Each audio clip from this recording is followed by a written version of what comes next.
आंगन का झाड़ू भी लगा देती हूँ। पूरे घर की तो सफाई हो चुकी है। अपर्णा, दीदी आप यहाँ? हाँ, मैंने सोचा तुझे मिल लेती हूँ, बहुत दिन हो गए हैं ना। हाँ दीदी, आइए ना, बैठिए। दीदी, मैं अभी आपकी मनपसंद चाय बना के लेके आती हूँ, तब तक आप बैठिए। चाय वाय छोड़ो, पर ये बताओ तुमने अपने हाथ में क्या लिया हुआ है ये?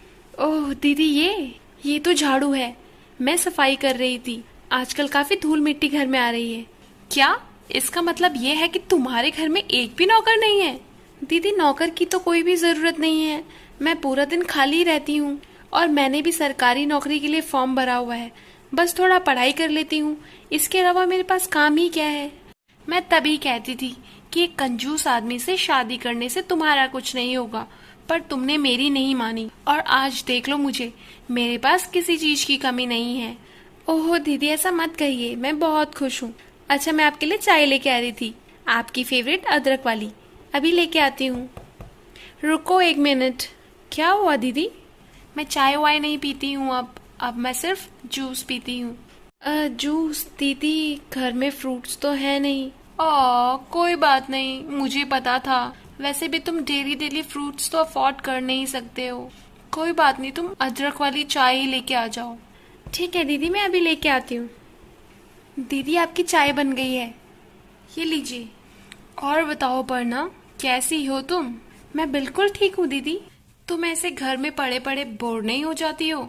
मैं तो बहुत सारी किटी पार्टीज अटेंड करती हूँ। नहीं दीदी, मैं बिल्कुल भी बोर नहीं होती हूँ। मैंने आपको बताया ना, मैंने भी सरकारी नौकरी के लिए फॉर्म भरा है, उसी के लिए आजकल पढ़ाई कर रही हूँ। ओह, तो अब तुम्हारे सर में भी सरकारी नौकरी का भूत चढ़ चुका है। तुम्हारे पति की लग गई तो तुम्हें लग रहा है तुम्हारी भी लग जाएगी।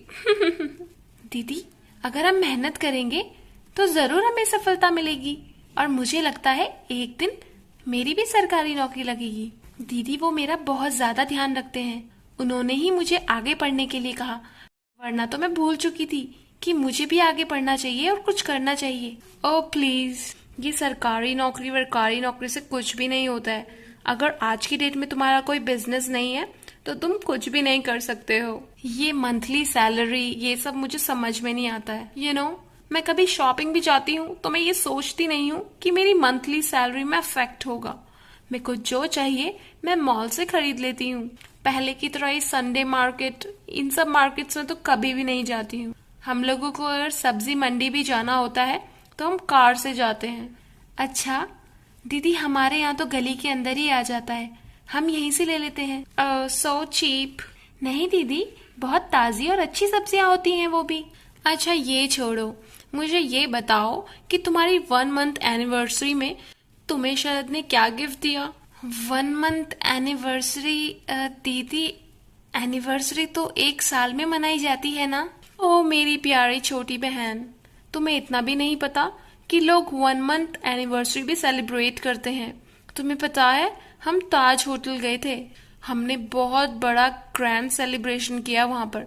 इतने सारे बड़े बड़े लोग आए थे, मुझे इतने सारे गिफ्ट्स मिले हैं, उनमें डायमंड के नेकलेस, गोल्ड तो इतना सारा, मैं तुम्हें क्या बताऊं। मैं एक नया कबर्ड लेने वाली हूँ मेरी ज्वेलरी रखने के लिए। इतनी सारी ज्वेलरी हो गई है, क्या बताऊं मैं तुम्हें। अरे वाह दीदी, ये तो बहुत अच्छी बात है। हाँ, तो मैं तुमसे ये पूछ रही थी कि शरद ने तुम्हें क्या गिफ्ट दिया अपनी 1 मंथ एनिवर्सरी में? दीदी, हमने तो ऐसा कुछ मनाया नहीं है। वैसे 1 साल की एनिवर्सरी मैंने सुनी थी और उन्हें भी इस बारे में पता नहीं है कि कुछ 1 महीने का। अच्छा, मुझे तुम्हारा ये फर्नीचर थोड़ा पुराना लग रहा है, ये सेकंड हैंड है क्या? हाँ दीदी, ये हमने कुछ टाइम पहले ही लिया था, अच्छे दाम में मिल रहा था इसलिए ले लिया। ओह, तुम्हारे पास इतने भी पैसे नहीं है कि तुम एक नया फर्नीचर खरीदो। अभी कुछ टाइम पहले ही हमने हमारे नौकर को अपना पुराना फर्नीचर दिया था, तुम कहती तो मैं तुम्हें जरूर दिलवा देती। ओह नहीं दीदी, ऐसी कोई बात नहीं है, ये भी तो अच्छा है। और वैसे भी उनका प्रमोशन होने वाला है, अगर उनका प्रमोशन हो गया तो उन्हें नया घर, फर्नीचर और बाकी बहुत सारी चीजें मिलेंगी। दीदी, मैं तो भगवान से बस यही प्रार्थना कर रही हूँ कि उनका प्रमोशन हो जाए। प्रमोशन ऐसे हवा में नहीं होते हैं। मुझे तो नहीं लगता कि तुम्हारे पति का भी प्रमोशन होगा, अभी ही तो उसने सरकारी नौकरी शुरू की है। बुरा मत मानना, पर तुम्हें इस घर में थोड़ा और टाइम बिताना पड़ेगा। दीदी मुझे इस घर से कोई परेशानी नहीं है, ये काफी अच्छा है। तुम्हें पता है हमारे घर में पूरे 9 फ्लोर हैं और उनमें 7 कमरे हैं हर फ्लोर में। अच्छा, वैसे मुझे तुम्हारी लोकेलिटी भी बहुत बुरी लगी। यहाँ तो गाड़ी पार्क करने के लिए कोई भी जगह नहीं थी।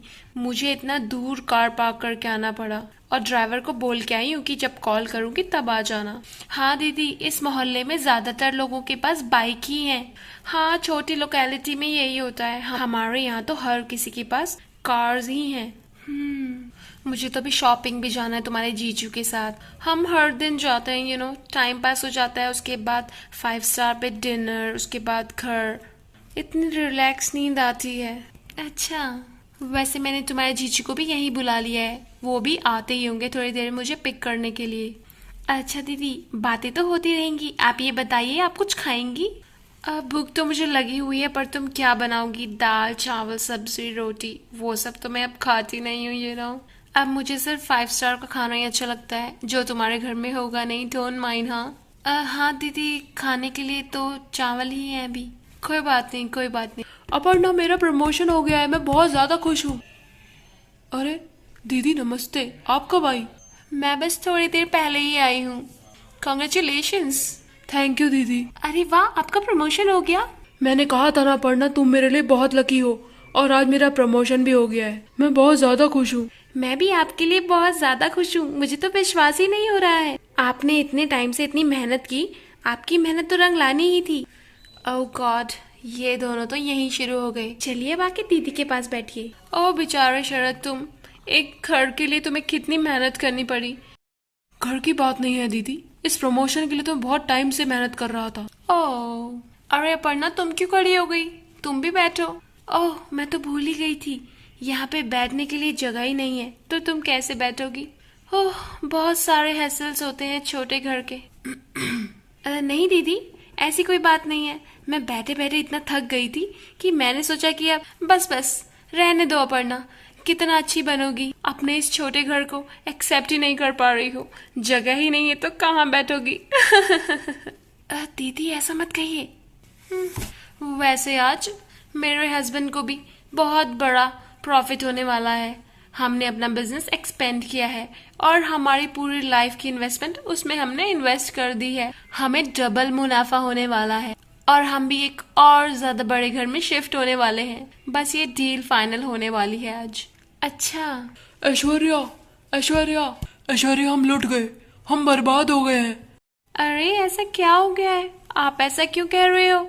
हमने अपने जिस प्रोजेक्ट पे अपनी पूरी जमा पूंजी लगाई थी, वो प्रोजेक्ट डूब गया है और हम रोड पर आ गए हैं। आप ये क्या कह रहे हैं? मुझे तो बिल्कुल विश्वास नहीं हो रहा है। आप तो कह रहे थे कि यहाँ डबल मुनाफा होगा। सब कुछ लुट गया है, सब बर्बाद हो गया है।